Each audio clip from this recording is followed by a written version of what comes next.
Son las 3 de la mañana. Imaginemos la escena.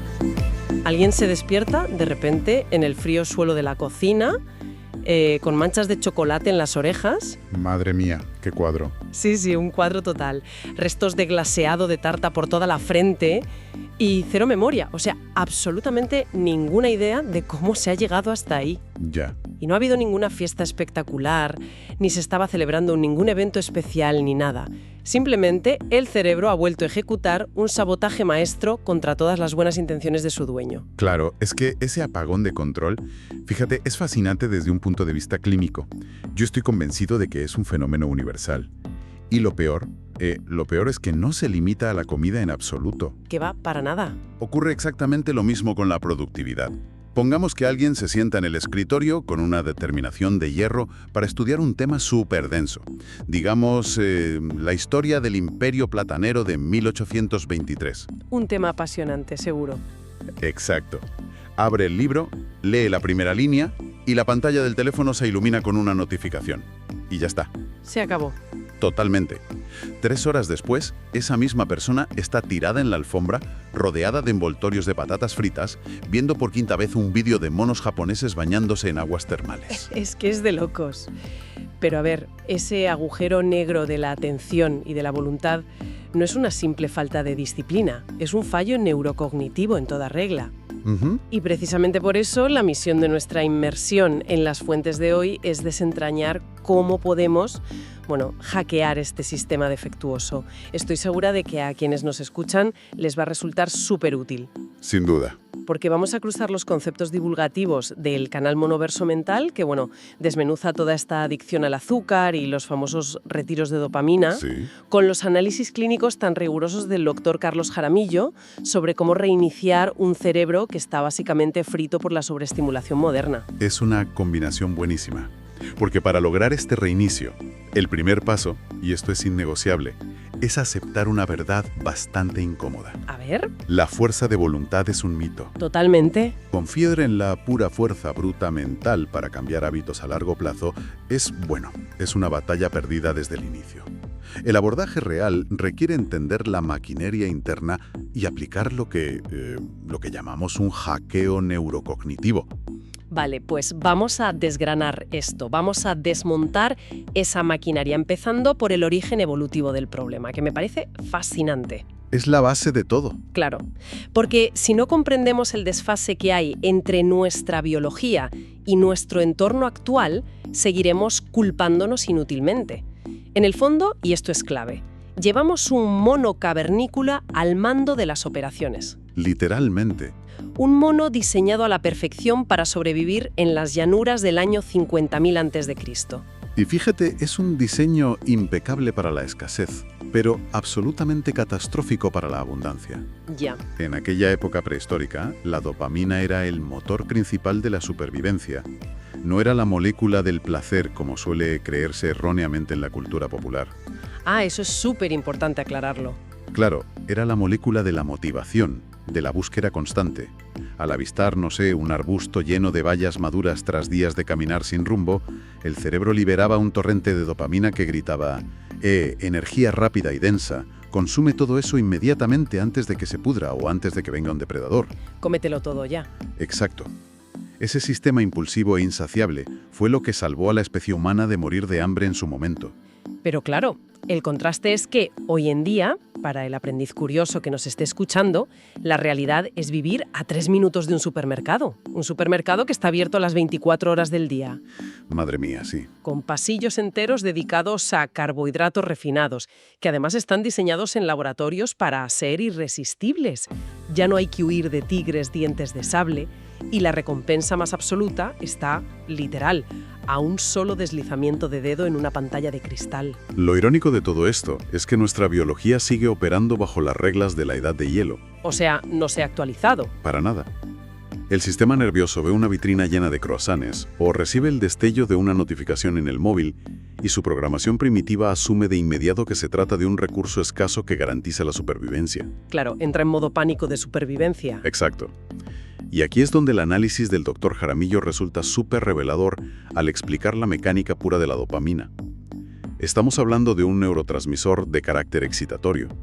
su función en el espacio sináptico. Que es esa brecha entre nuestras neuronas, ¿no? Eso es. Su función ahí es crear un bucle constante de anticipación. Una neurona dispara, excita a la siguiente y a la siguiente, generando una sobreexcitación sistémica tremenda que nos empuja a actuar sin pensar. Y el problema, fíjate, de mantener ese nivel de excitación constantemente, día tras día, es que el sistema biológico termina desarrollando una tolerancia brutal. Inevitablemente. Es que el cerebro humano tiene como prioridad fundamental mantener el equilibrio, lo que llamamos la homeostasis. Si los receptores neuronales están siendo bombardeados continuamente por esta sobreexcitación dopaminérgica de la que hablamos, el cerebro se defiende. Literalmente retrae o esconde parte de esos receptores para protegerse del daño por sobreestimulación. O sea, apaga los interruptores para no quemarse. Exactamente. Esta regulación a la baja es lo que se conoce médicamente como tolerancia. Como ahora hay menos receptores disponibles en el cerebro, se necesita un estímulo muchísimo mayor, mucho más violento, para sentir el mismo nivel basal de satisfacción. ¡Qué fuerte! Sí, por ejemplo, lo que hace unos años nos provocaba una carcajada, como un chiste sencillo, ahora requiere un meme enrevesado con 7 capas de ironía de Internet. Y con la comida, se requieren cantidades industriales de azúcar simplemente para no sentir apatía. Madre mía. Pensándolo bien, es como... A ver si te gusta esta analogía. Es como si estuviéramos intentando ejecutar el sistema operativo de un ordenador cuántico de ultimísima generación en el hardware de un teléfono móvil de hace 20 años. Es una analogía perfecta. Claro, el hardware antiguo no tiene la arquitectura para procesar esa velocidad y esa cantidad de datos masiva. Simplemente entra en pánico, se sobrecalienta la batería y el sistema colapsa por completo. Y esa incompatibilidad entre hardware antiguo y software hipermoderno explica a la perfección nuestro colapso conductual diario. Y este pánico evolutivo se manifiesta de la forma más destructiva en la manera en que gestionamos la alimentación. Totalmente. Ya no comemos por una necesidad calórica real. Utilizamos la comida y específicamente los alimentos hiperpalatables como una especie de anestesia temporal. Sí, para adormecer el dolor emocional. Exacto, la ansiedad constante, la soledad o incluso el simple estrés crónico del trabajo. Y esa búsqueda de anestesia queda perfectamente ilustrada en las fuentes con la historia de Mono Gordo. Ay, la historia de Mono Gordo, sí. Es un caso práctico brutal que analizamos para entender el fracaso de los métodos tradicionales. Este personaje, Mono Gordo, intentó todas las estrategias basadas en la restricción pura. Se sometió a ayunos extremos que lo dejaron, temblando y al borde del desmayo. Lógico. Luego pasó a dietas cetogénicas súper estrictas que lo mantenían despierto de madrugada fantaseando con morder una barra de pan. Una tortura. Y su intento de limpieza a base de zumos verdes duró unas patéticas 4 horas. Cada uno de estos intentos se estrelló siempre contra el mismo muro. Depender de la voluntad para frenar un impulso de supervivencia es biológicamente inviable. Es que es inviable porque la voluntad reside en regiones del cerebro que se fatigan muy rápidamente. Por ello, la intervención requiere atajos que reescriban la respuesta instintiva. Y ahí es donde entran los 4 hacks neurocognitivos de Monoverso Mental. Vamos con ellos. El primero ataca directamente la bioquímica del intestino y el cerebro. Lo llaman el cambio de combustible. Que en la práctica, esto supone sustituir las galletas ultraprocesadas, esos productos diseñados en laboratorios con 40 ingredientes impronunciables para ser irresistibles. Veneno puro, vamos. Sí, sustituirlos por comida real, como un mango, fresas o un plátano, y mantenerlos a menos de 10 segundos de alcance visual y físico. Y la mecánica detrás de esto no es magia, es pura endocrinología. Una galleta industrial inyecta glucosa en el torrente sanguíneo de forma casi instantánea. Esto provoca un pico masivo de insulina que, 20 minutos después retira todo ese azúcar de golpe. Y ahí viene el bajón. Claro. Causa un bajón de energía que el cerebro interpreta como una crisis de supervivencia absoluta, pidiendo más azúcar desesperadamente. Pero la fruta real, al contener fibra, crea una especie de malla en el sistema digestivo que ralentiza la absorción. O sea, el azúcar entra despacito. Exacto. Entra en la sangre como un goteo constante. Esto mantiene la energía estable y evita esa cascada de pánico que genera el antojo. ¡Qué interesante! Bueno, el segundo atajo, que llaman el movimiento antes del crimen, resulta brillante por su simplicidad. Es muy bueno. Ante el impulso violento de asaltar la despensa, la regla de oro es moverse físicamente durante 10 minutos antes de ingerir absolutamente nada. Y pueden ser unos estiramientos intensos, dar saltos en el sitio o hasta hacer 3 flexiones desganadas en el pasillo. Sí, la clave es obligar al cuerpo a moverse de forma repentina, porque eso altera el equilibrio neuroquímico de inmediato. El ejercicio muscular, por mínimo que sea, ayuda a metabolizar y despejar el cortisol. Que es la hormona del estrés que estaba desencadenando el antojo, claro. Exactamente. Y a la vez estimula la liberación de endorfinas y de un factor neurotrófico llamado BDNF. Básicamente, se le proporciona al cerebro una ruta alternativa y mucho más saludable para calmar su estado de ansiedad. Interrumpiendo el cortocircuito del antojo de raíz. Así es. Y esto nos lleva al tercer pilar, que para mí es el cimiento de todo nuestro autocontrol: la fisiología del sueño. Fundamental. Porque es vital dejar claro que dormir menos de 7 horas no es simplemente estar cansado o tener ojeras, es realizar una lobotomía temporal sobre nuestra corteza prefrontal. Es una descripción durísima pero muy precisa. La corteza prefrontal es la joya de la corona evolutiva del ser humano. Es la que nos hace humanos, ¿no? Claro, es la región encargada de la planificación a largo plazo, la lógica, el análisis de consecuencias y, crucialmente, el freno de los impulsos instintivos. Pero, y aquí está el problema, es un área metabólicamente carísima de mantener activa. Gasta muchísima energía. Muchísima. Durante el día, la actividad cerebral genera un desecho metabólico llamado adenosina que se va acumulando y produce lo que llamamos la presión de sueño. Si no dormimos esas 7 u 8 horas innegociables, el cerebro no logra limpiar esa adenosina. ¿Y qué pasa al despertar? Pues que, para ahorrar energía, el organismo mantiene la corteza prefrontal prácticamente apagada y le cede los mandos a la amígdala, que es el centro del miedo y las emociones más primarias. Y claro, al apagarse la corteza prefrontal, nos quedamos sin el director de orquesta que pone orden y lógica. A la deriva. El cerebro asume que si estamos privados de sueño, debe haber una emergencia enorme ahí fuera y exige energía rápida en forma de carbohidratos simples para sobrevivir al supuesto peligro. La base fisiológica de esto es incontestable. Lo es. Pero a ver, el cuarto atajo, lo que en las fuentes llaman la visualización tóxica, te confieso que me genera ciertas dudas sobre su rigor científico. A ver, cuéntame. Proponen que frente a un dulce irresistible, en lugar de repasar lógicamente sus calorías o gramos de azúcar, debemos tratar mentalmente a ese trozo de tarta como si fuera un exmanipulador. Sí. En plan, hablarle en silencio diciendo algo como: prometes felicidad momentánea, pero me dejarás vacío y volverás a aparecer a las 3 de la mañana pidiendo atención.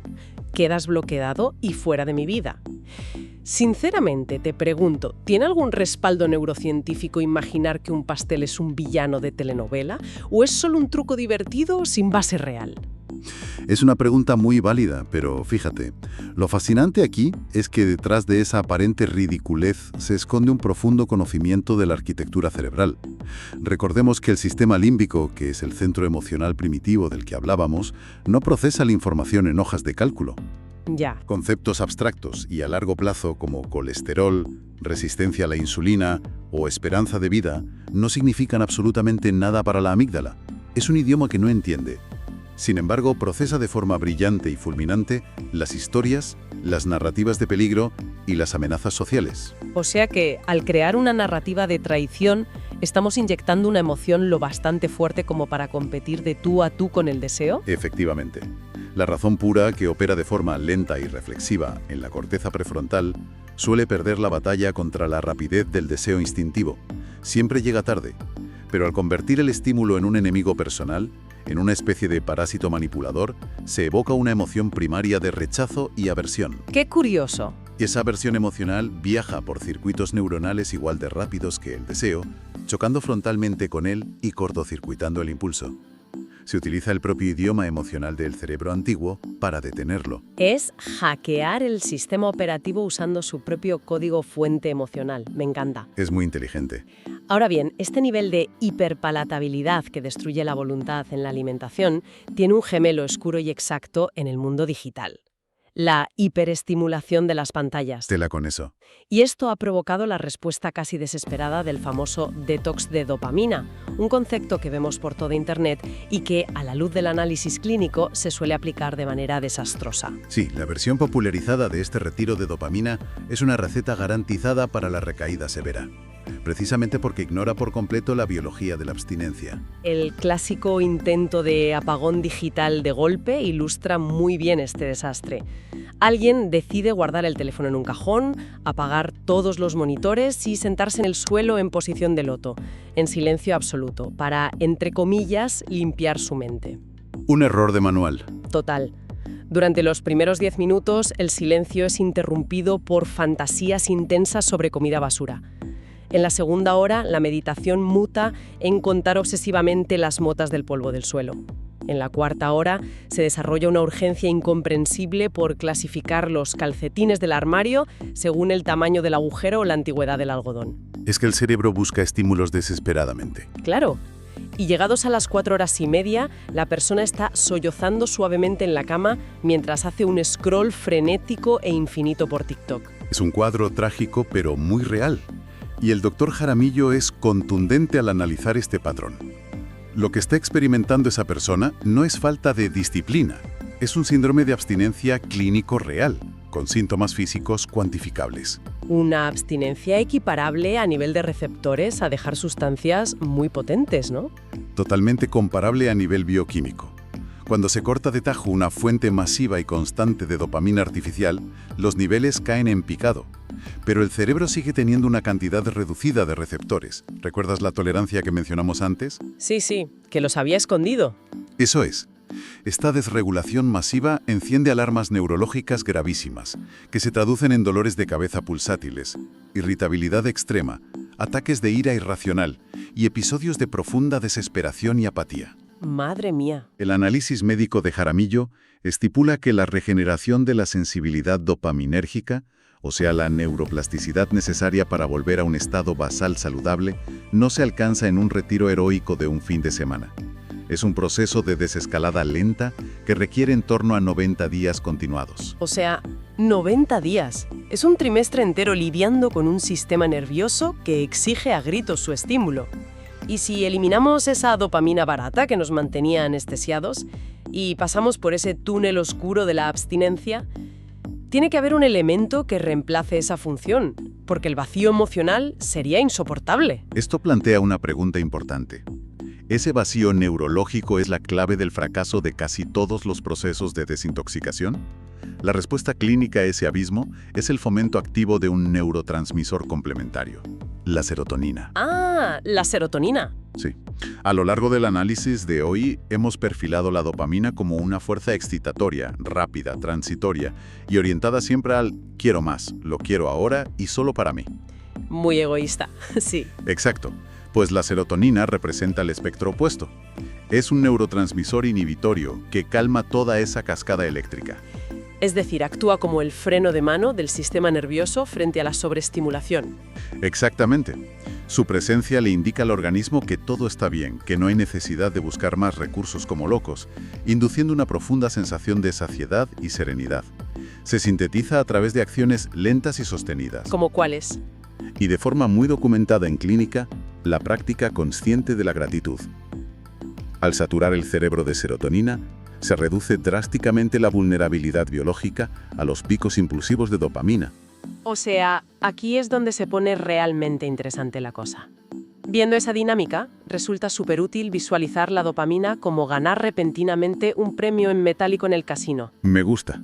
El corazón se acelera, hay euforia instantánea, pero la sensación se evapora rápido, dejando una ansiedad tremenda por volver a apostar y sentir ese mismo subidón.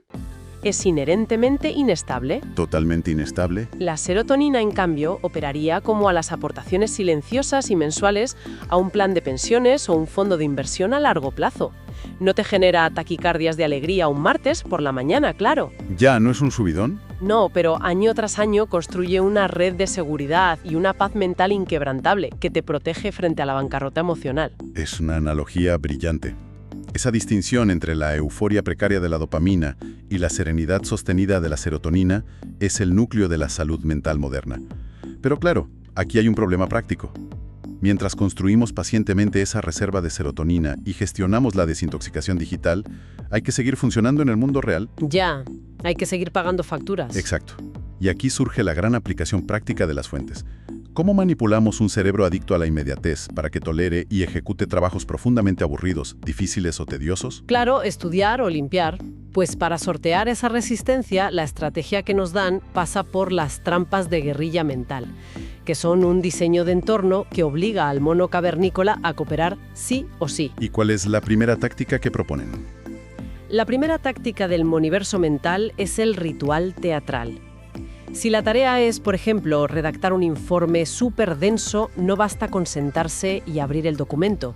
Se requiere crear un anclaje físico. Un ritual. Exacto. Ponerse unas gafas específicas solo para trabajar, encender una vela con un olor particular, preparar una taza de un té determinado y reproducir una banda sonora instrumental épica de fondo. Lo que se está explotando aquí es el condicionamiento clásico de Pavlov, ni más ni menos. Al repetir este protocolo estricto siempre antes de la tarea, el cerebro empieza a liberar dopamina por simple anticipación. La mente primitiva se convence de que todo este despliegue teatral es el preludio de un evento monumental, generando el enfoque necesario para arrancar. Te engañas a ti mismo, básicamente. Literalmente.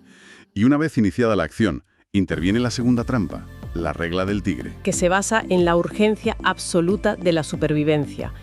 Se configura un temporizador inamovible de 25 minutos, sin negociaciones. Si la tarea se interrumpe antes de que suene la alarma del temporizador, se pierde todo derecho a cualquier descanso o pequeña recompensa posterior. Esta urgencia artificial, de alguna manera, anula la apatía inicial. Que pone alerta. Sí. Y luego está la tercera estrategia, el combo prohibido, que fusiona lo insoportable con lo exclusivo. Consiste en coger la obligación más detestada, por ejemplo, fregar el horno y organizar los armarios a fondo. Uf, qué pereza. Ya te digo, y emparejarla estrictamente con un placer que solo te permites en ese contexto. Digamos, escuchar el único capítulo semanal de ese podcast sobre crímenes plataneros que te apasiona. Ya. Con el tiempo, los circuitos se entrelazan y la mente asocia genuinamente el olor a desengrasante con la emoción de la historia. Es interesantísimo. Y el truco final de esta guerrilla para el trabajo de máxima profundidad es la instauración del búnker mental. Este es duro, ¿eh? Exige medidas físicas extremas, desde luego. Confinar el teléfono móvil dentro de una caja con temporizador o en una habitación lejana y bloquear desde el enrutador el acceso a redes sociales como, digamos, Twitter, que operan como arenas de combate político y confrontación constante. Donde solo hay monos peleando, básicamente. Exacto. El dato clínico crucial aquí es que durante los primeros 15 a 20 minutos tras el bloqueo, el cuerpo experimentará el síndrome del teléfono fantasma. Ese picor en las manos. Sí, una ansiedad palpable y una búsqueda espasmódica de la pantalla. Sin embargo, superado ese umbral de pánico inicial de 20 minutos, el sistema de alarma se agota por falta de combustible y la mente se hunde casi por defecto en el estado de flujo y concentración. Entonces, ¿qué significa todo esto al final? Nos convertimos en secuestradores de nosotros mismos para obligarnos a alcanzar nuestros objetivos. Pero fíjate, el doctor Jaramillo expande esta filosofía del búnker hacia una visión mucho más macro. Habla de una purga sistémica del entorno vital, ¿Sí? argumentando que la voluntad humana se disuelve instantáneamente si el ambiente que nos rodea es tóxico o hiperestimulante. Si conectamos esto con el panorama general, Jaramillo es categórico al afirmar que no se puede sanar un sistema nervioso dentro de la misma incubadora que lo enfermó. El entorno siempre vence a la motivación. Siempre. La primera purga es ambiental. Si la resistencia a los dulces es baja, la presencia física de galletas en la casa debe ser 0. Punto. Pero la intervención más crítica y a menudo la más dolorosa que prescribe es la purga social estructural. Se refiere a la necesidad absoluta de tomar distancia, incluso de forma radical, de los vampiros de energía. Y esa purga social suele ser el punto de mayor resistencia. Estamos hablando de apartarse de amistades de toda la vida o incluso de familiares, si sus dinámicas se basan en la queja crónica, la crítica constante a terceros y la victimización perpetua. Es que es vital comprender que la queja comunitaria y el victimismo generan una forma de dopamina oscura. Dopamina oscura, me gusta el término. Es un lazo de validación basado en la negatividad y la segregación que resulta neurológicamente tan adictivo como la comida ultraprocesada, pero muchísimo más destructivo para la serenidad mental. Mantener relaciones que exigen un estado de alerta emocional y conflicto destruye esa frágil reserva de serotonina que intentamos construir. Te la agotan en minutos. Total. Jaramillo sostiene que proteger la homeostasis cerebral requiere instaurar fronteras infranqueables. Hay amistades y dinámicas familiares cuya ausencia, tras el duelo inicial normal, claro, se convierte en el mayor alivio y acelerador de la salud mental de un individuo. Uf, es duro pero necesario. Al sintetizar todo este recorrido biológico y psicológico, emerge una perspectiva dual sobre nuestra propia identidad que me fascina. A ver. Resulta que somos, de manera simultánea, la mascota impulsiva que reacciona con miedo o con gula ante cualquier estímulo brillante. Y, a la vez, somos el adiestrador sabio y consciente que debe diseñar el espacio para guiar a esa mascota. ¡Qué gran imagen! No nos queda más remedio que triturar las responsabilidades y esconderlas dentro de rutinas placenteras, igual que se camufla una pastilla en un trozo de salchicha para un perro. Tal cual. Para lograr tragar lo que es necesario para nuestra evolución sin que el sistema primitivo lo escupa. Esa dualidad confirma la premisa fundamental de todo este análisis profundo. El diseño del entorno y de los sistemas de recompensa siempre, y subrayo siempre, bajo cualquier circunstancia, aplastará a la motivación espontánea. Nuestro cerebro antiguo no es un enemigo malévolo, es una obra de ingeniería evolutiva brillante, pero que está profundamente desorientada en un mundo que le ofrece recompensas infinitas sin exigirle el esfuerzo de la caza. Claro, y por eso intentar someter a ese superviviente milenario usando solo órdenes mentales del tipo «venga, tengo que ser más fuerte», mientras se camina por el pasillo de los dulces o se navega por redes sociales sin límite de tiempo, no es valentía, es ignorancia biológica. Lo es. Las herramientas efectivas son estructurales y para quienes nos escuchan, para nuestra audiencia curiosa, el plan de acción derivado de este análisis requiere un enfoque quirúrgico. No se trata de aplicar todos estos cambios drásticos mañana por la mañana. No, por favor, eso es fracaso seguro. La instrucción directa extraída de estas fuentes es seleccionar un solo atajo. Uno solo. Ya sea cambiar los dulces del campo visual por fruta con fibra o obligar al cuerpo a realizar 10 minutos de actividad cardiovascular antes de sucumbir a un antojo o imponer el temporizador rígido de 25 minutos para esa tarea que siempre evades. Uno solo, sí.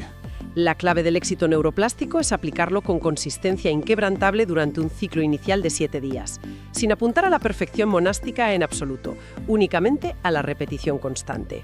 Y es que esa repetición de pequeñas victorias estructurales es el único lenguaje que entiende la neuroplasticidad para reescribir las vías neuronales a largo plazo y, por fin, devolver el control a la corteza prefrontal. Así es. Y bueno, antes de concluir esta inmersión profunda en las fuentes, toda esta evidencia científica sobre la tremenda maleabilidad de nuestra red neuronal deja sobre la mesa una inquietud genuina que parece casi de ciencia ficción. Uy, a ver.